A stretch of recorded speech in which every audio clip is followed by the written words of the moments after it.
बांग्लादेश हिंसा की आग में जल रहा है। युवा नेता और इंकलाब मंच के प्रवक्ता उस्मान हादी की हत्या के बाद हालात बेहद खराब है और अब तो मोहम्मद यूनुस के अस्तित्व पर ही खतरा मंडराने लगा है। सवाल खड़े हो रहे हैं कि आखिर मोहम्मद यूनुस की कुर्सी कब तक सुरक्षित है?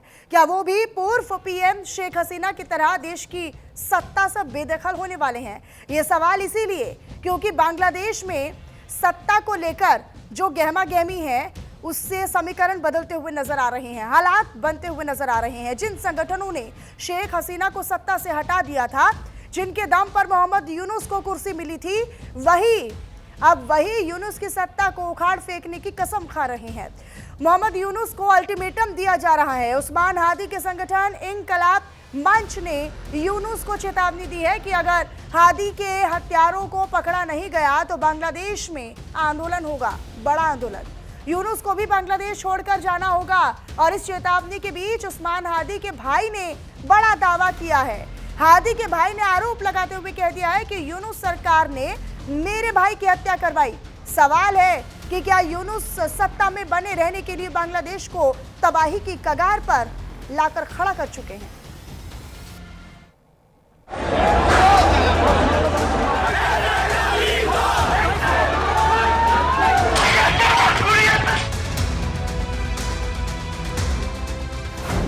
क्या लाशों पर बैठकर यूनुस राजा बनना चाहते हैं?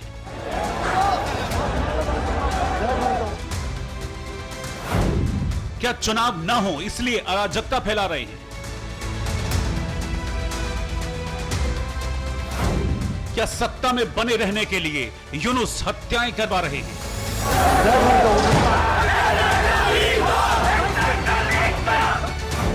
क्या चुनाव टालने के लिए बवाल करवा रहे हैं?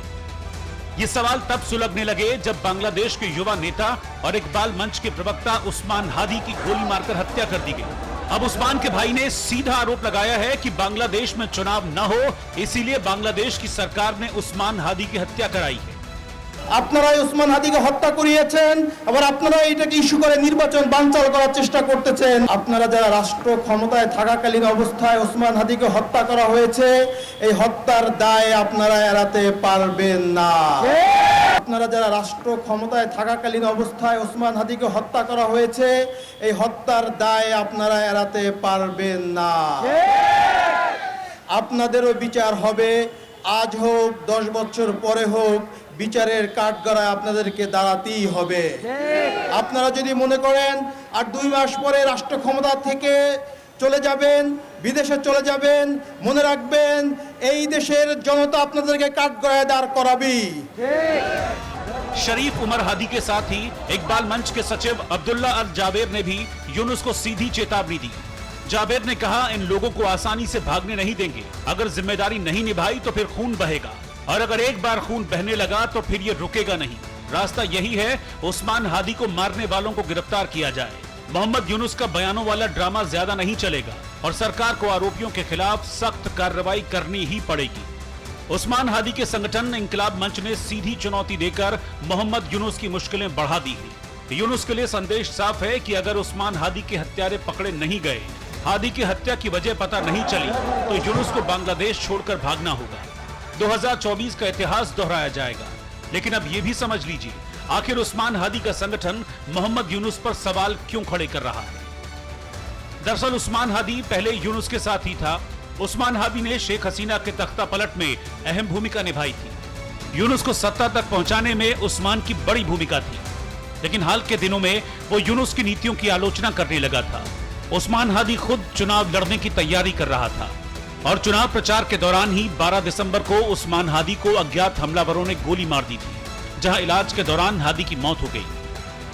हादी की मौत के बाद बांग्लादेश जल उठा था। ढाका में बड़ा बवाल हुआ था। बवालियों ने 2 अखबारों के दफ्तरों को जला दिया था। अवामी लीग के ऑफिस पर हमला किया था। आरोप लगाया था कि अवामी लीग के इशारे पर हादी को गोली मारी गई थी। लेकिन अब हादी के भाई ने दावा किया है कि हादी को यूनुस सरकार ने मरवाया। আপনারাই উসমান হাদিকে হত্যা করিয়েছেন, আবার আপনারা এটাকে ইস্যু করে নির্বাচন বানচাল করার চেষ্টা করতেছেন। আপনারা যারা রাষ্ট্র ক্ষমতায় থাকাকালীন অবস্থায় উসমান হাদিকে হত্যা করা হয়েছে, এই হত্যার দায় আপনারা এড়াতে পারবেন না। उस्मान हादी के भाई के इन दावों के बाद अब सवाल खड़े हो रहे हैं क्या यूनुस ने ही उस्मान हादी की हत्या की साजिश रची? क्या यूनुस के इशारे पर ही हादी को गोली मारी गई? क्या सत्ता में बने रहने के लिए यूनुस ने ही हादी की हत्या करवाई? Bureau report, news India. तो वहीं उस्मान हादी की हत्या के बाद बांग्लादेश में तनाव के हालात लगातार बने हुए हैं और ये तनाव तब और बढ़ा जब हिंदू युवक दीपू चंद दास की कट्टरपंथियों ने बेरहमी के साथ हत्या कर दी थी। आरोप लग रहा है कि ये सब कुछ मोहम्मद यूनुस के इशारे पर हो रहा है। कट्टरपंथियों को मोहम्मद यूनुस का संरक्षण मिला हुआ है, सपोर्ट मिला हुआ है। बांग्लादेश में चुनाव ना हो और इसीलिए यूनुस बड़ी साजिश रच रहे हैं।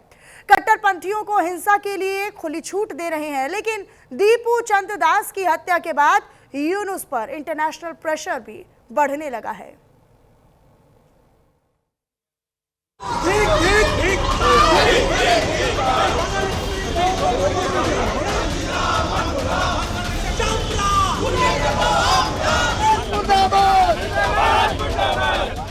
बांग्लादेश में हिंदू युवक दीपू चंद्र दास की हत्या पर भारत का कोना कोना उबलने लगा।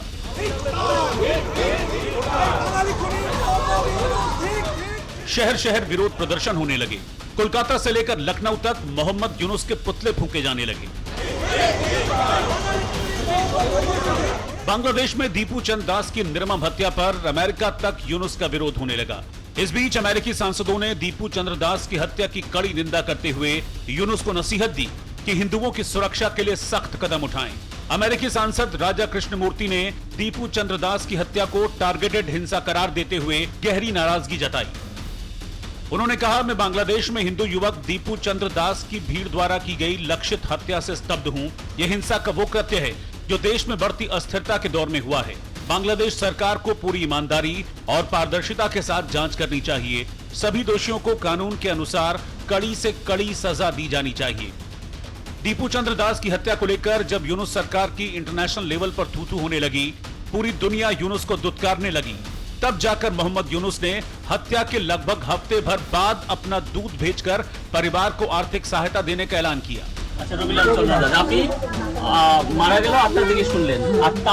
यूनुस सरकार की ओर से शिक्षा सलाहकार प्रोफेसर GR अबरार ने दीपू चंद्र दास के पिता रविलाल दास और परिवार के दूसरे लोगों से मुलाकात की। मुलाकात की इस तस्वीर को बांग्लादेश की अंतरिम सरकार के सोशल मीडिया अकाउंट से जारी किया गया और इस तस्वीर को जारी करते हुए कहा गया, मुख्य सलाहकार कार्यालय ने मयमनसिंह में कारखाने में काम करने वाले दीपू चंद्र दास की हत्या पर गहरा दुख व्यक्त किया है और उनके परिवार के प्रति अपनी संवेदनाएं व्यक्त की हैं। सरकार की ओर से शिक्षा सलाहकार प्रोफेसर CR अबरार ने मंगलवार को मयमनसिंह में शोक संतप्त परिवार से मुलाकात कर इस कठिन समय में सरकार की सहानुभूति और समर्थन का आश्वासन दिया। इस केस में 12 लोगों को गिरफ्तार किया गया है, जिनसे पूछताछ हो रही है। सरकार ने केस की गहनता से जांच के निर्देश दिए हैं। दीपू चंद्र दास की हत्या पर यूनुस का ये बयान तब सामने आया जब हिंदुओं का गुस्सा बढ़ने लगा। भारत में शहर शहर यूनुस का विरोध होने लगा। बांग्लादेशी हिंदू दीपू चंद्र दास की हत्या पर भारत का कोना कोना उबल रहा था। बांग्लादेश में जिस तरह से हिंदुओं की हत्या हो रही है, उसको देखते हुए बांग्लादेश के राष्ट्रपति और बांग्लादेश का जो राष्ट्रीय ध्वज है, उसको हम लोगों ने आज पुतला दहन किया है। और मेन मांग हम लोगों की यह है प्रधानमंत्री और भारत सरकार के राष्ट्रपति से कि हम लोगों को जितने असलहेधारी हैं पूरे भारत में हिंदू, उनको छूट दिया जाए, परमिशन दिया जाए। हम लोग घुस करके बांग्लादेश में अपने हिंदुओं की रक्षा करेंगे।